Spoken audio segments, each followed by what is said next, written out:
সব জিম্মি মুক্ত না করে গাজায় ফের হামলা চালানোর উচিত হয়নি প্রধানমন্ত্রী নেতানিয়াহুর। এর বিরোধিতা করে শনিবার তেল আবিবের রাজপথে নামে জিম্মি স্বজনদের পাশাপাশি সর্বস্তরের মানুষ। এতে দীর্ঘক্ষণ বন্ধ থাকে যান চলাচল।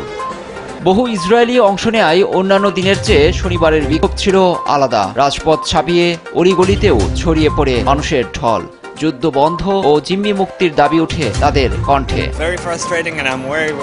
সব জিম্মি ঘরে না ফেরানোয় আমি খুবই হতাশ ও উদ্বিগ্ন। ওদের অবশ্যই মুক্ত করে এখনই ঘরে ফেরানো উচিত।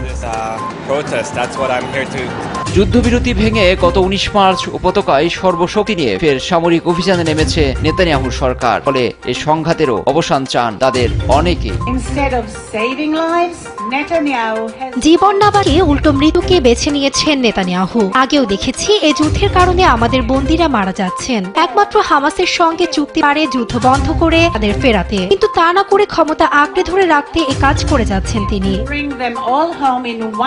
ধারাবাহিক আন্দোলনের মধ্যেই উপত্যকায় হামলার তীব্রতা বাড়াচ্ছে আইডিএফ। প্রতিদিনই ঝরছে ফিলিস্তিনের রক্ত। শনিবার খান ইউনিসে হামাসের রাজনৈতিক শাখার শীর্ষ নেতা সালাহ আল বারদাউইল ও তার স্ত্রী নিহত হন। ঘটনাটি নিশ্চিত করে হামাসের এক সূত্র বিবিসিকে জানায়, তারা দুজনেই তাঁবুতে আশ্রয়ে ছিলেন। একে একে শীর্ষ নেতার প্রাণহানিতে ক্রমেই দুর্বল হয়ে পড়ছে ফিলিস্তিনের স্বাধীনতাকামী সংগঠনটি।